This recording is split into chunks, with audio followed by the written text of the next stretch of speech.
All right, guys, in today's video, we are doing a Q&A. We are going to be covering things like my martial arts background, my competition history, challenge matches, brain trauma, self-defense weapons. All of that's going to be covered in today's video, so let's get to it.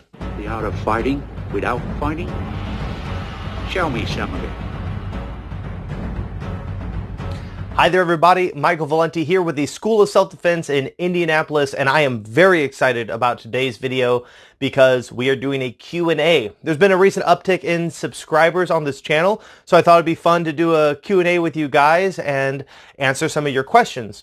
If you have a question for me for a future Q&A, I will be using this video to pull those questions from. So go ahead and put your questions in the comment section down below. So let's go ahead and get started with our first question, which comes from, let me go pull this up, Aaron Dixon Gonzalez. That name sounds awfully familiar to me.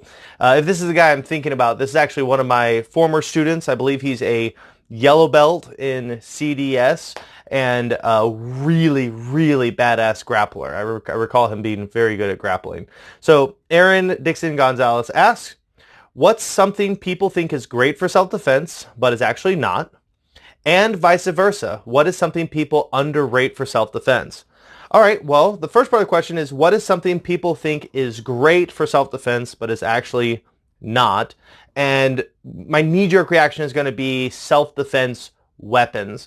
Now, I'm not talking about guns. What I'm talking about is kind of those like things you buy off the shelf, things like pepper spray or Kubotan or those little things you put on your keychain so you can grab and you'll have like a blade in your hand when you punch, that sort of thing.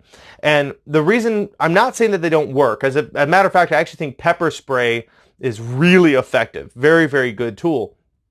The reason why I think they're not as great for self-defense as people make them out to be is the way I see most people use them.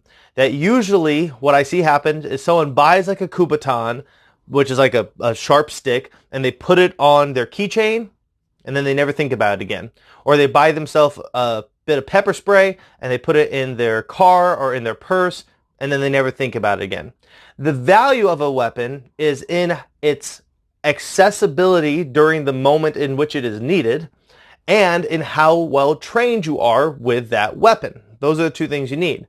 So pepper spray in your car doesn't matter if you are somebody tries to take advantage of you at the office. A Kubotan doesn't really matter if it's buried somewhere deep inside of your purse. Something we see a lot in the world of self-defense is what we call weapons fixation. And what weapons fixation is when somebody ignores all of the other options for defense that they have available to them because they're so desperately trying to get a hold of a particular weapon. And as a result, lots of times they get hurt when there could have been a simpler answer. You know, maybe they could have kicked the guy and ran, or you know, maybe there's an opportunity to use an improvised weapon or anything like that. But the idea is because they're so desperate to get a hold of their weapon, they end up getting hurt. And that is due to the fact that most of the times when it comes to assaults, these weapons aren't readily available. So for example, pepper spray, legitimately one of my favorite tools for self-defense, is oftentimes not in hand at the moment you are attacked. And one thing to understand is that if you are attacked, you're being attacked now. You aren't being attacked 5 minutes from now. And so if you don't have that pepper spray actually in your hand at the moment, it might not be a very good tool. The other side of the coin is making sure you're well trained in the weapon. An example of that would be with a knife. That a knife in the hand of an untrained person in a self-defense situation can be used against them. I've heard several stories about people who pull a knife and attempt to defend themselves, and then the bad guy disarms the knife and uses it against them. That if you aren't trained in this weapon, if you don't understand how to use it, if using it's not a part of your reflexes, it's not going to be that good. And that's what I see a lot of times with these things. So I'm not saying that they are ineffective. I'm saying that you have to be well trained in them. The long and short of it is a self-defense tool is not a replacement for training. It's an enhancement to your training. The other part of his question was, what is something I think is underrated for self-defense? And I'm going to probably say traditional martial arts are underrated for self-defense. In the self-defense market, there's always this kind of like this isn't martial arts. This is real world self-defense. And then I'll watch the video and they're doing martial arts. They're throwing elbows, palm strikes, knees, snap kicks.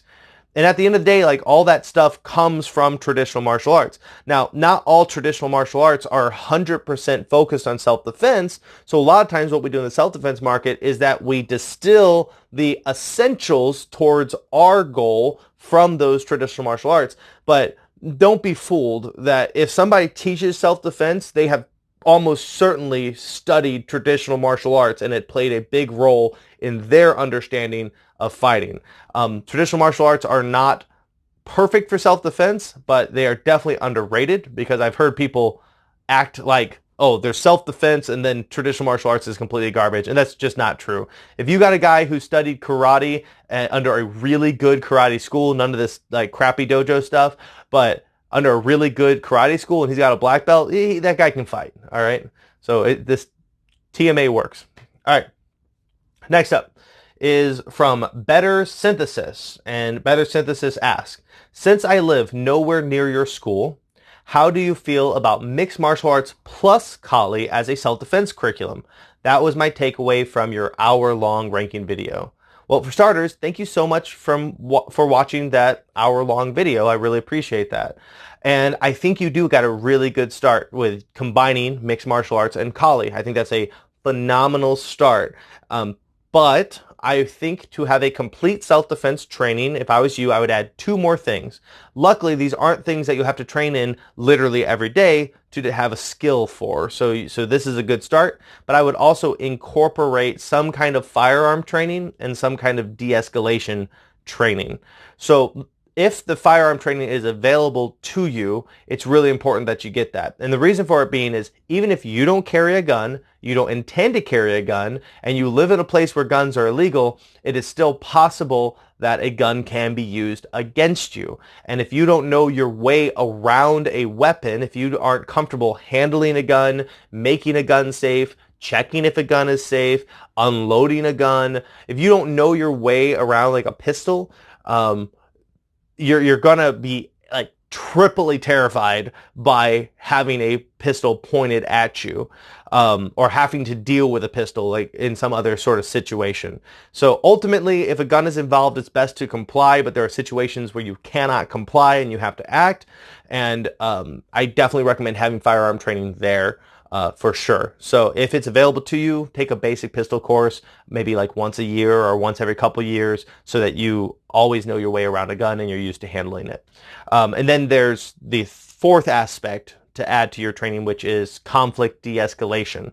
A really, like off the top of my head, a really good program that I like is Verbal Judo.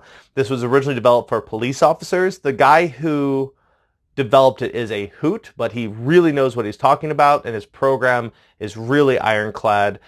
So I would recommend maybe either picking up one of his books or watching one of his seminars, and familiarizing yourself with de-escalation techniques. And like I said, Verbal Judo is a good start. So I think MMA plus Kali, really good combination because you get the hand-to-hand, empty-handed, and you get the knives and sticks, and then but add in some sort of basic firearm training like a pistol, and some de-escalation techniques as well. And then you kind of basically have cobbled together what we have in my school. So have fun with that. Good luck with your training. Next up is Yi Core. So Yi Core asks, why and how did you become a self-defense expert? So I've been given some slack for the term expert, and I do want to like take a second to kind of like put an asterisk next to that. I, just like the people give me flack for that, I don't like the word expert very much either. It's mostly tools just to like clarify what's in the video. It's very difficult to say like, dude who's taught self-defense, for a really long time is breaking martial arts videos. It's a lot easier to say like, oh, self-defense expert does blank. But I am a self-defense teacher. I've been a self-defense teacher for since 2008, and I have been doing martial arts since 1995. Kind of put that in perspective. So he says, why and how did you become a self-defense expert? So specifically the self-defense aspect of the martial arts, I fell in love with somewhere like around the age of like 12, maybe. So I started martial arts when I was about 8 years old. And somewhere around the age of 12, I really fell in love with the kind of freedom that self-defense, the study of self-defense gives you. The thing is, when you study a combat sport, there's a lot of restrictions as to what you can do. For example, like certain schools of Taekwondo won't let you punch someone to the face. When someone's going to punch me in the face, if it's in a self-defense situation, so I want to know how to deal with that. Certain schools of jiu-jitsu won't let you throw strikes or won't let you do ankle locks, and like I want to know how to do that kind of stuff.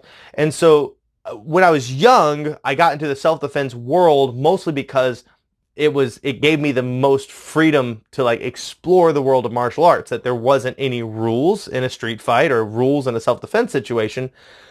So it allowed me to explore them deeper.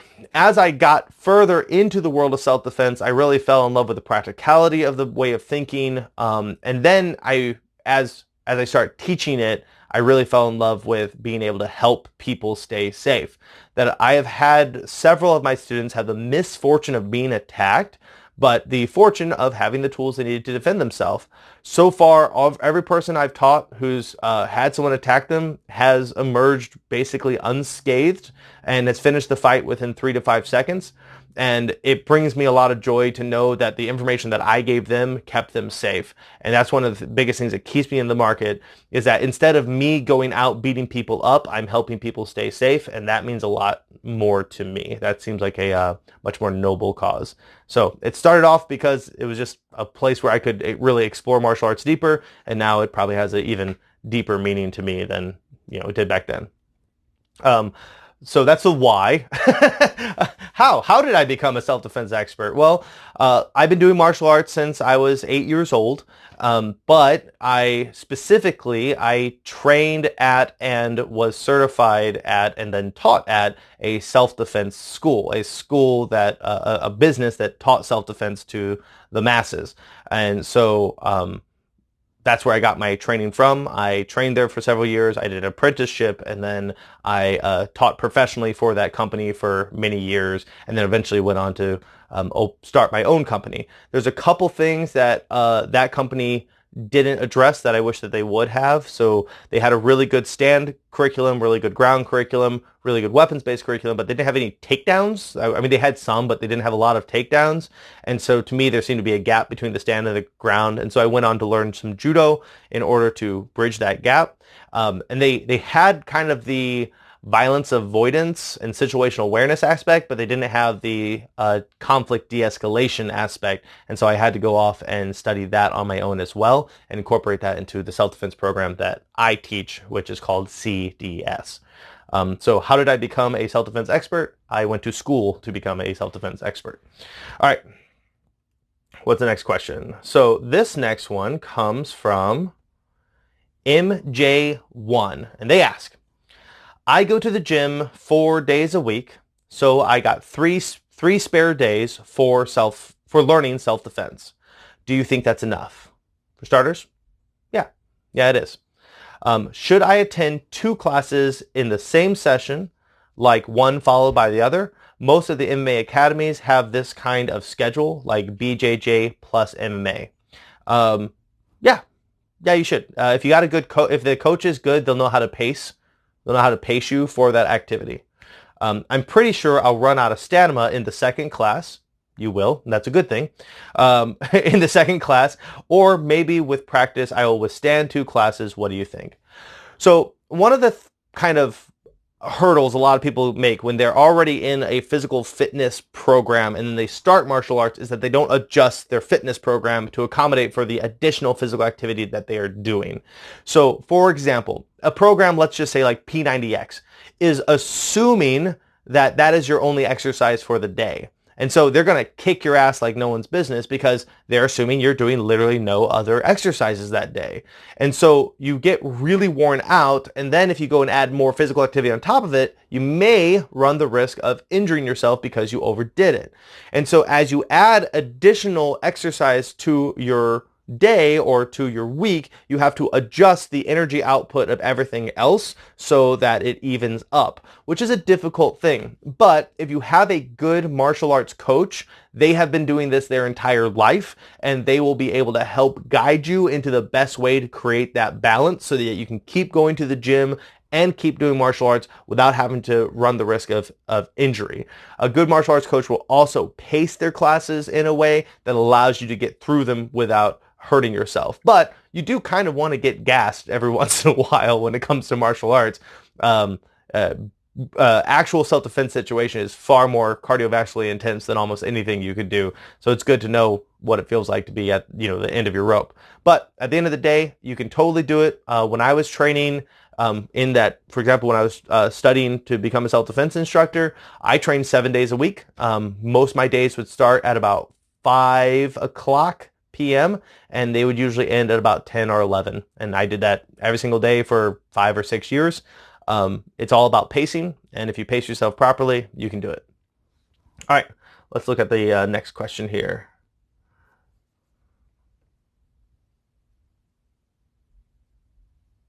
So the next question we have is from Jackson Jr. And they say, what is the most effective MMA style for street fighting? When running is not an option, give me like a top 5 suggestions. I mean, other than CDS and JKD, they are the best. I see what you're doing there. It's all right. It's working. I appreciate it. But gyms in my area don't teach these. Yeah, I mean, almost nobody. I mean, CDS is our program, and JKD is, it's hard to come by. As of recently, JKD schools seem to be a little bit more of a mixed bag than they were when I was learning it. So I assume by what is the most effective MMA style, I assume what you mean is what's the most effective martial arts style for street fighting. So first I want to clarify that street fighting and self-defense are not the same thing. Street fighting is when you are in an unsanctioned fight. So you have agreed to fight someone for whatever reason. So whether it's my kung fu is better than your kung fu, or you looked at my girl wrong, or I got a problem with you. It's if you are both standing there with your fist up, you are not defending yourself. You are in a street fight. And I think street fights are stupid. And I know that almost anywhere you go in the world, they are generally illegal. So I don't condone street fighting. It's dumb. Self-defense is when you don't want to fight, in which your goal is to get away from this person safely. So imagine you get mugged at an ATM, or you have a boyfriend that doesn't take no for an answer and tries to push things too far. Those are all self-defense situations. It's where you don't want to fight, but they do. And those are two different things. And my focus is on this. I don't care about street fighting much at all. What's the best martial arts style?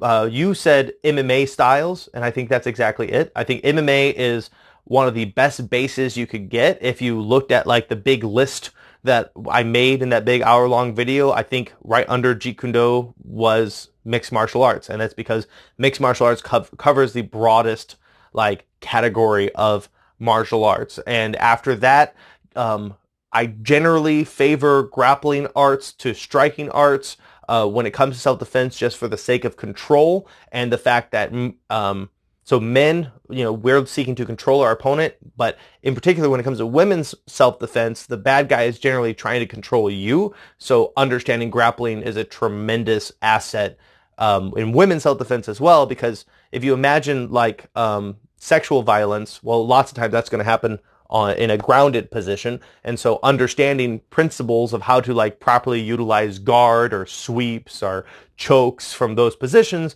would help out a lot for a woman as well. So mixed martial arts is a good start. If you can't get a hold of that, maybe something like judo or Gracie Jiu-Jitsu is really good after that. Most martial arts are generally will make you a decent fighter as long as the school is good.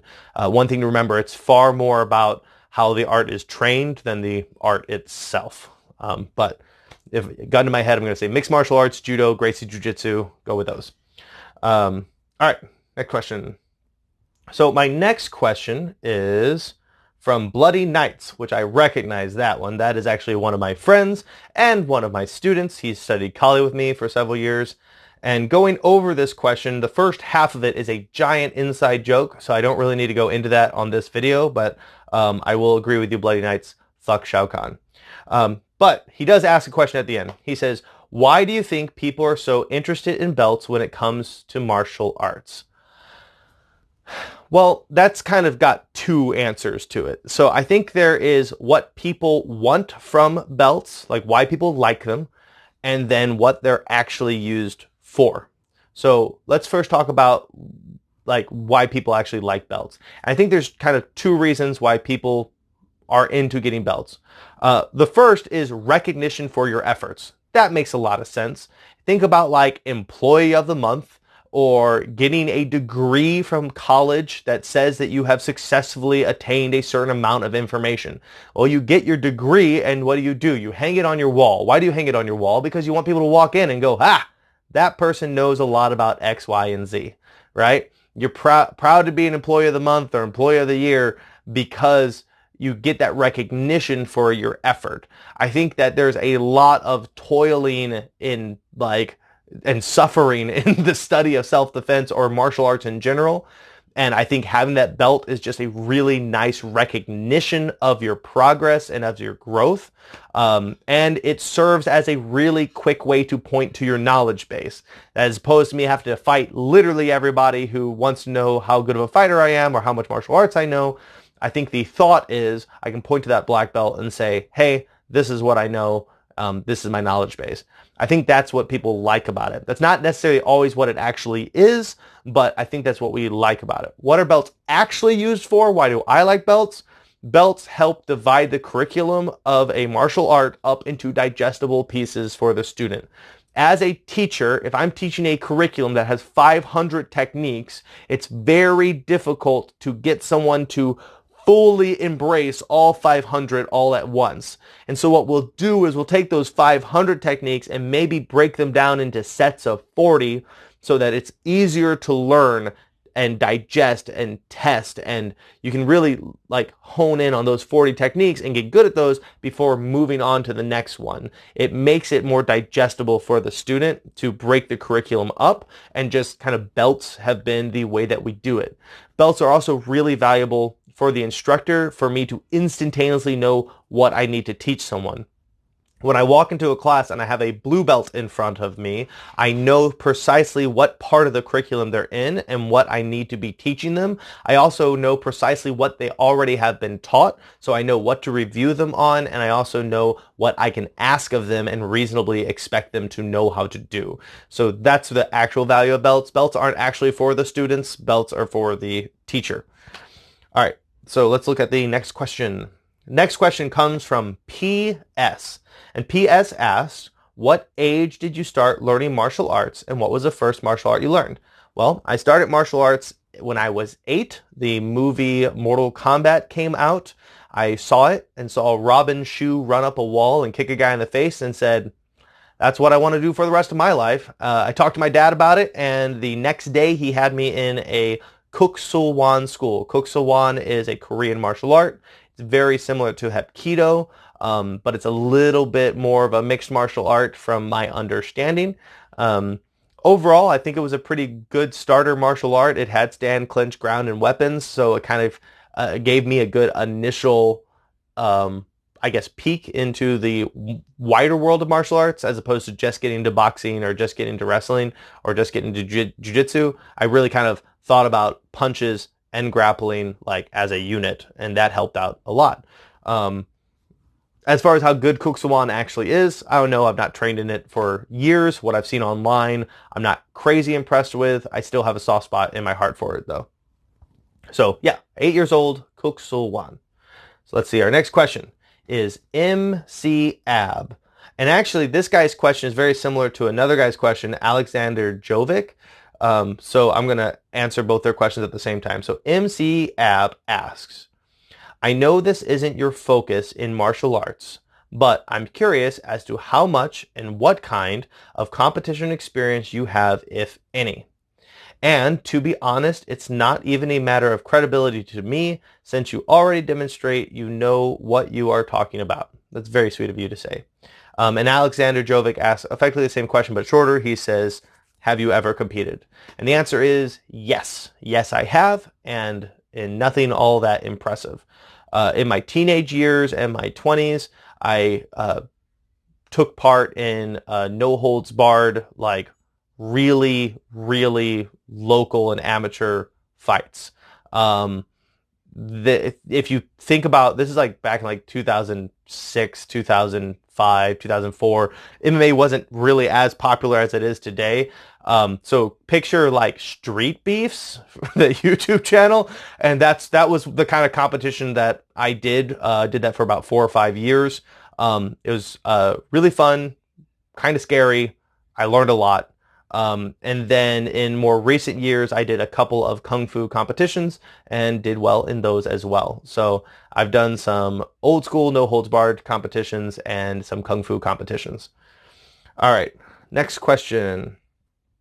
So next question comes from Ryan Hudson.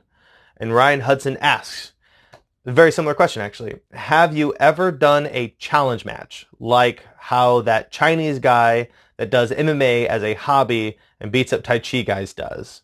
And the answer is yes, a lot of them.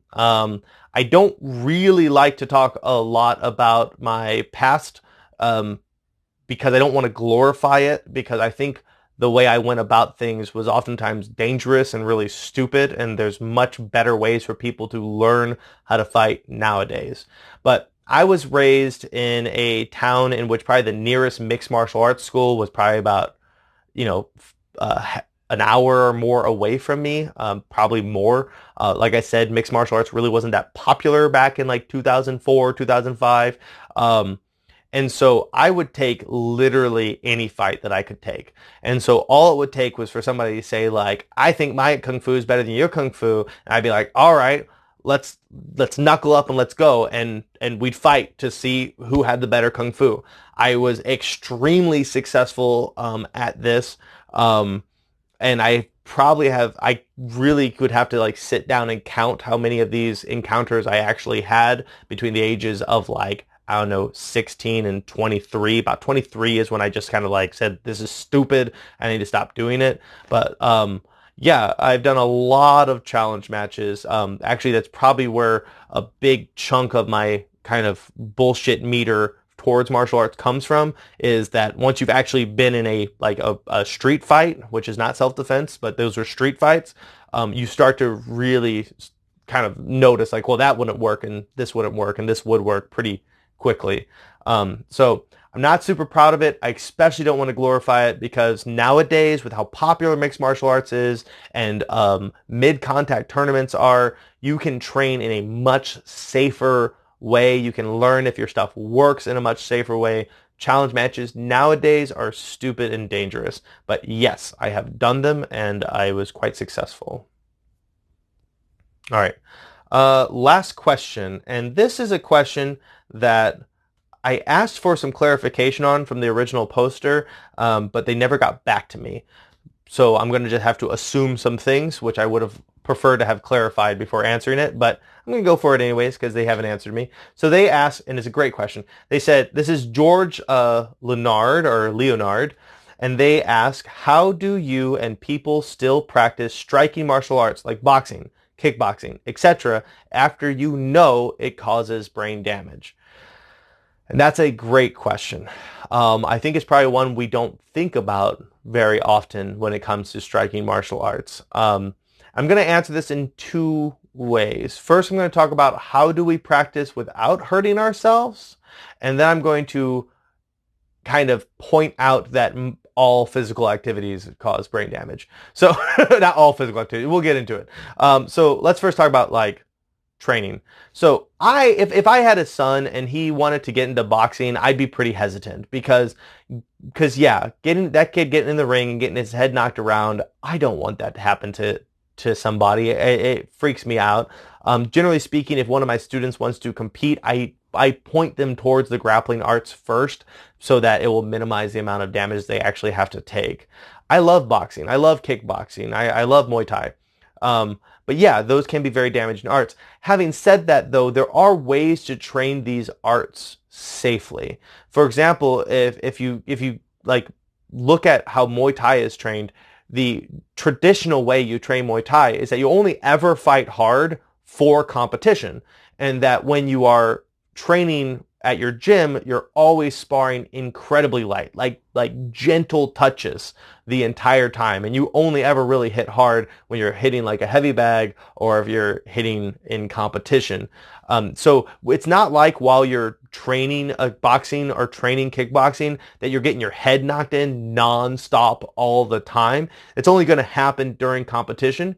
And then being a highly skilled at defense is a big part of it. This is something that Cus D'Amato, a great boxing coach, they oftentimes called him Cautious Cus because he was so obsessed with keeping his students safe that he developed this style that you really just kind of protected your head at all times and at all costs.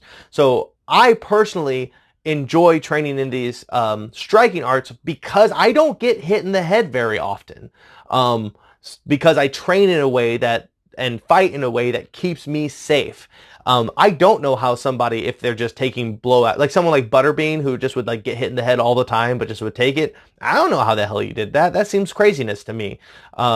So I would say that the way that we're okay with it is the fact that we're not okay with it. And we do everything we can to participate in the sport without having to hurt ourselves. It's not a guarantee, but that brings me to the second point, which is all full contact sports cause brain damage. So say you study wrestling. What do you think happens to you if you get hit with a suplex or a suplex, depending on how you want to say it, and someone smashes your body to the ground? That's trauma to the head. All right. When we are studying Brazilian Jiu-Jitsu or Judo, when someone does a big throw to us and we get slammed to the ground, that's some brain trauma. When you're playing football or soccer or rugby, every single time someone smashes into you, that's brain trauma. There's actually been a lot of studies that brain trauma is linked to things like driving ATVs, all-terrain vehicles, that like rocking around that's inside those vehicles. So what I'm getting at is that that generally speaking, brain trauma is fairly difficult to avoid in the study of self-defense or in the study of martial arts. So if you and even like shooting. So say that you learn to use a pistol. Well, that's awful for your ears as well. A lot of people go deaf after years and years and years of using a pistol, especially if they aren't being cautious about ear protection and things like that. And of course, if you use a gun without ear protection, which is how you'll use it for self-defense, it's gonna screw you up as well. So I'm gonna say the same kind of turn the question back at you. We deal with it the same way you probably deal with it with whatever physical activity it is that you do, which is you take as many precautions as possible to enjoy the activity, but at the end of the day, you love to use your body so much that you have to kind of weigh the risk and reward, and that you can't help but to enjoy this physical activity, and so you take part in it. So that's my 2 cents. Once again, this is the end of the video, and if you have any questions for me, I'd love to have them in the comment section down below. Also, if you live in the Indianapolis area and you'd like to come train with me, all the information you need to get started with that is on our website, theschoolofselfdefense.com. Furthermore, if you do live too far away from us and you'd like to do some Zoom classes with me, you can sign up for that once again on theschoolofselfdefense.com. So until next time, everybody, I'm Michael Valenti with the School of Self-Defense. Fight on.